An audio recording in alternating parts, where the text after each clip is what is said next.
Welcome to the Global Investor Podcast, a show that focuses on helping foreign investors enter the lucrative U.S. real estate market. Host Charles Carillo combines decades of real estate investing experience with a professional background in international banking to interview experts in all areas of U.S. real estate investing. Now, here's your host, Charles Carillo. Welcome to another episode of the Global Investors Podcast. I'm your host, Charles Carillo. Today we have Eric Tran and Milica Krstic. Eric is the managing partner of Universal Commercial Capital, a private lender with 25 years of experience in real estate and private lending. He is a member of the American Association of Private Lenders, loves working with U.S. and international investors alike, brokers, realtors, and closing deals fast. Millie has a master's in political science and a journalist by profession. She works with Eric as a sales executive at Universal Commercial Capital and is originally from Serbia. So thank you very much for both of you being on the show today. Thank you. Hi, Charles. So I wanted to see, get a little background before. I know when Eric has 25 years of experience with working with private lending, and I wanted to get a little professional background for both of you before starting the work with Universal Commercial Capital. So Millie.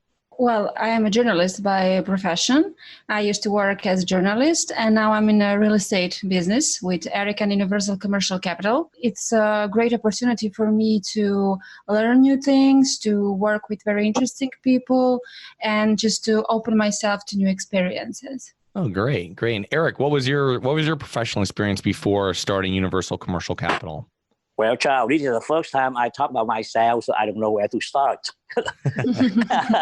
But I've been in the real estate financing for over 25 years, work mainly in the private lending sector.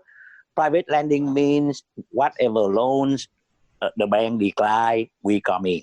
And we structure a lot of deals, either commercial, residential, construction, new build construction. That's our forte.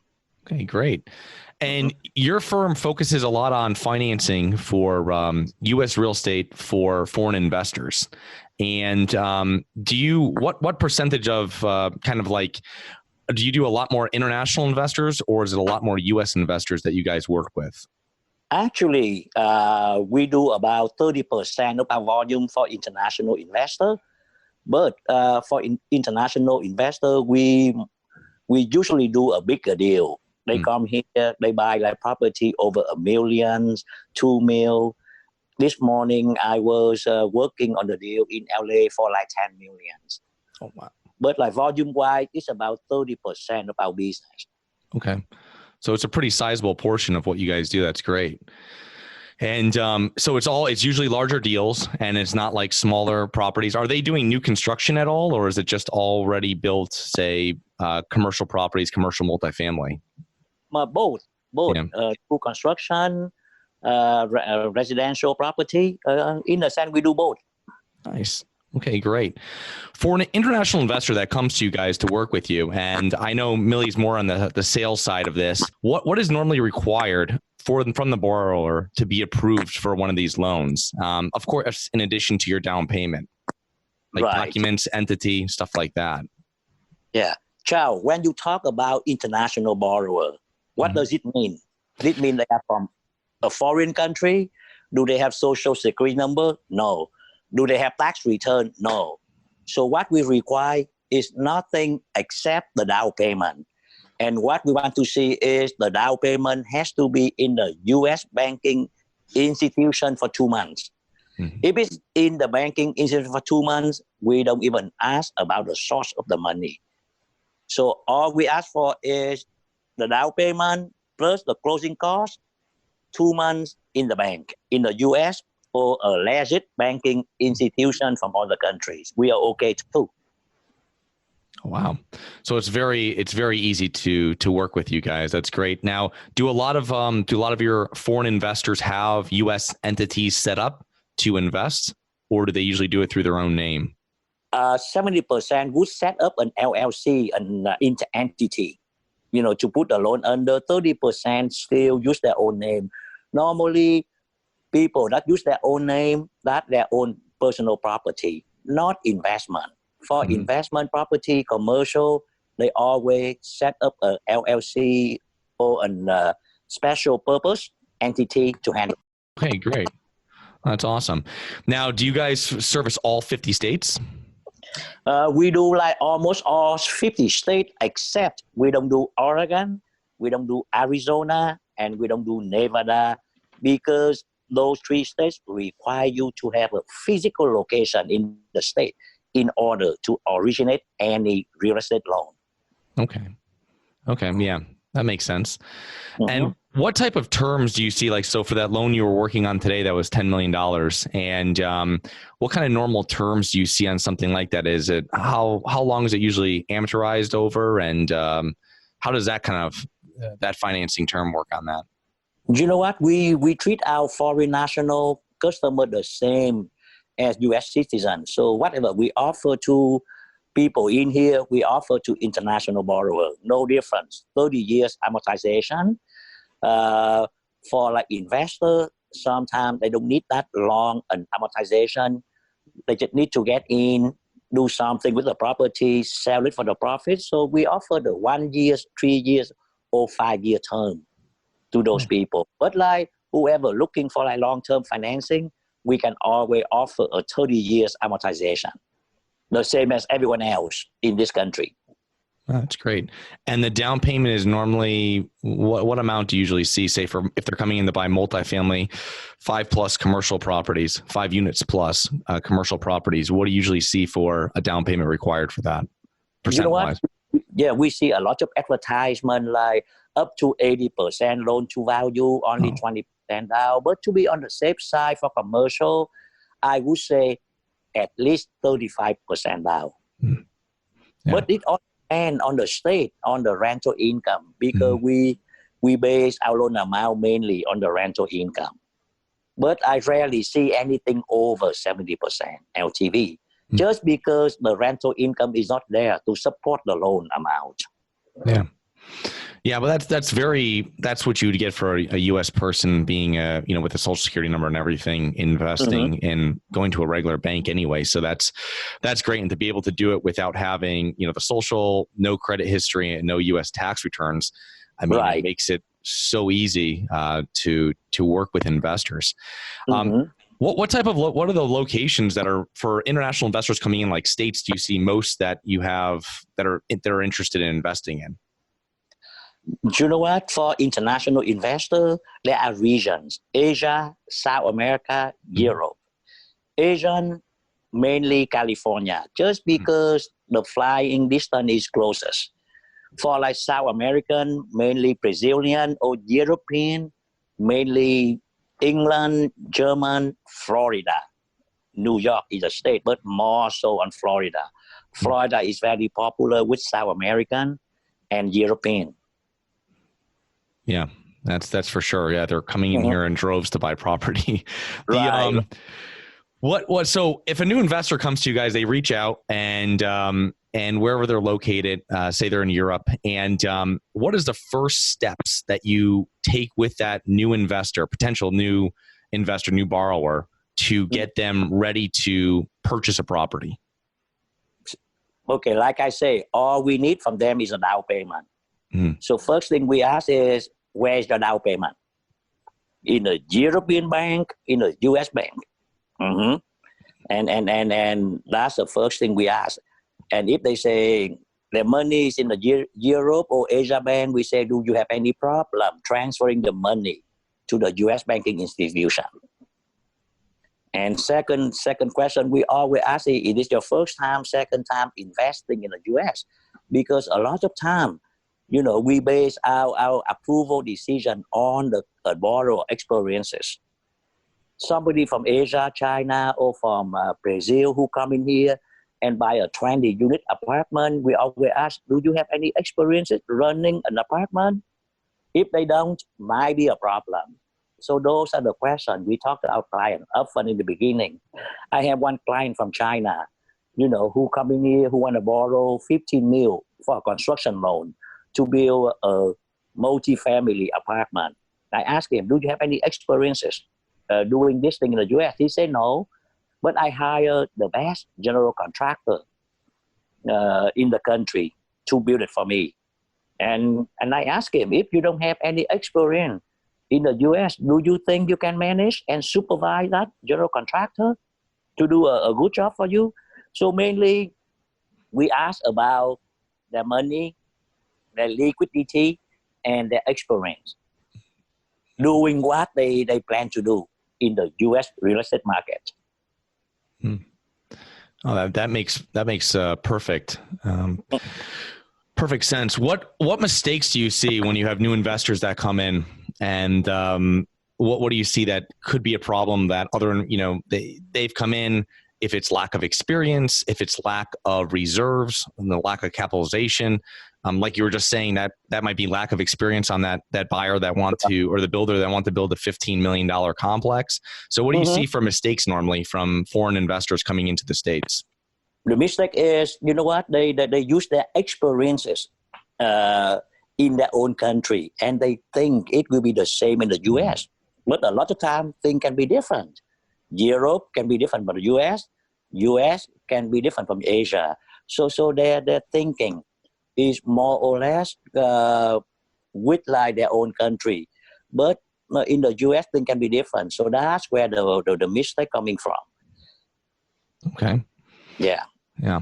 And secondly, another mistake is since foreign investor, they don't have that much experience in the country. So they tend to like overpay for the property. And that's when we come in, and a lot of foreign investors, they come to us, not because they need a loan, but we to them more or less like an insurance. We are their first line of defense. Do I get this property with the right price? We determine for them because our money is on the line too. So a lot of our clients, they come to us not as a lender, not to have a loan, but more or less for an insurance policy, for like any exposure, either valuation or legal exposures. That's what I see. Yeah, that makes sense because it's always, people always say, well, I had a great deal, but I couldn't get it financed. Well, you didn't have a great deal then, you know what I mean? So it's great to always pass it by an underwriter, and then they can put it through their process, and they're probably going to be, hopefully they'll most likely be a little bit more conservative than you are, and make sure that, hey, you have the liquidity after you close, the reserves, you have a team in place that can actually manage this because you have no experience, or you're, 12 time zones away or something. I mean, you're just not going to be able to have the hands on. So normally we want to see like a 12-month reserve in the bank. And experience, we want them to hire a professional management company. Yeah. Have that boots on the ground so they can handle any type of issues that might happen. So are you able to assist your foreign investors with putting them in line with parts of their team, CPA, an attorney, stuff like that? Yes, we always have a team with us because tax attorney, property management, realtor, real estate agent. We have not a team, but a network that we work together. Okay. Yeah. That's awesome. And so you guys are based in Europe, Vietnam, Brazil, China, Philippines, India. I mean, you guys are in a number of different markets. Is this where you consistently get business from? A lot of investors coming from those areas to actively invest in the United States? Right. Those countries is where we got our business, but the biggest market is still China, and coming up strongly, Brazil, India, and Vietnam. Okay. But China has been a major player in the foreign investor market in the US. When you speak to new investors, and obviously it differs between how much money someone has that's investing, but what is their normal goal other than, is it capital preservation as the main goal when they come to the United States, or is it mainly returns? What do you usually hear from your investors? Capital preservation, safe place, to park their money. Because people from China, from Vietnam, from Brazil, at that level, normally the return is better and higher than their own country. But not the European. In Europe, the return in the US is better. So from Asia, from South America, it's more so on the capital preservation side. But Europe, they come to the US just because the yield is higher. The return is higher. Yeah. I definitely see that. It's very, very expensive in a lot of those areas, and there's not much. The cap rates are so compressed.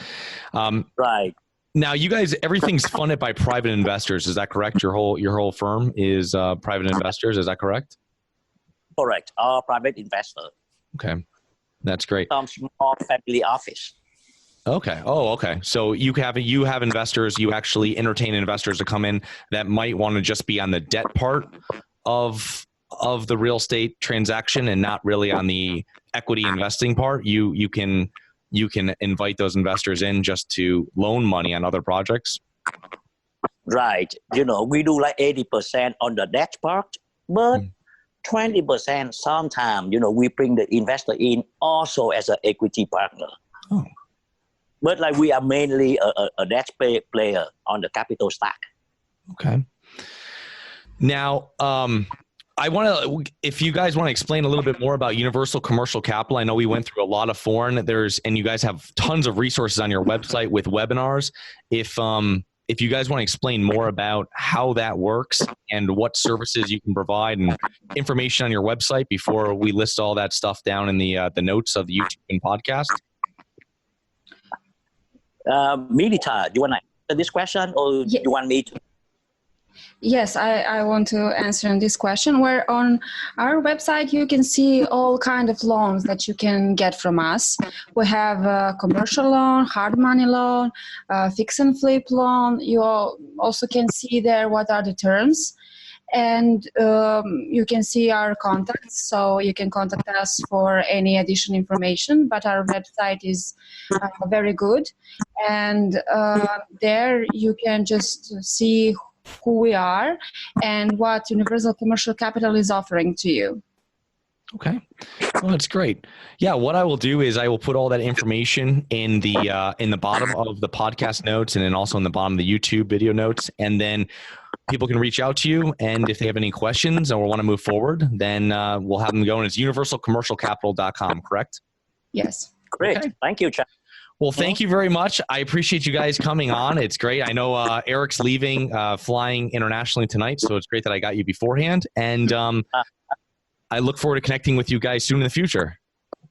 Right. And before we hang up, Milica, why don't you say a few words to Chao and to our audiences? Well, I want to invite everybody who's interested in real estate business to visit our website. Also, you can find us on LinkedIn and Bigger Pockets platform.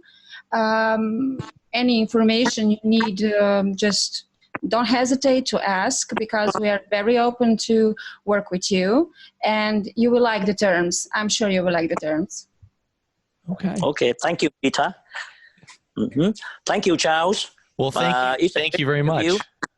Thank you, Charles, and I'm looking forward to talk to you again. Yes, we'll definitely connect in the future, and we'll get all that information put in the bottom of the notes. And if there's any other questions, people can reach out to you directly. Thank you. Okay. Thank you. Bye-bye. Have Bye. a nice day. You too. Yeah. Thank you for listening to the Global Investor Podcast. If you like the show, be sure to subscribe on iTunes or Google Play to get new weekly episodes. For more resources and to receive our newsletter, please visit globalinvestorpodcast.com. And don't forget to join us next week for another episode. Nothing in this episode should be considered specific, personal, or professional advice. Any investment opportunities mentioned on this podcast are limited to accredited investors. Any investments will only be made with proper disclosure, subscription documentation, and are subject to all applicable laws. Please consult an appropriate tax, legal, real estate, financial, or business professional for individualized advice. Opinions of guests are their own. Information is not guaranteed. All investment strategies have the potential for profit or loss. The host is operating on behalf of Harborside Partners Incorporated exclusively.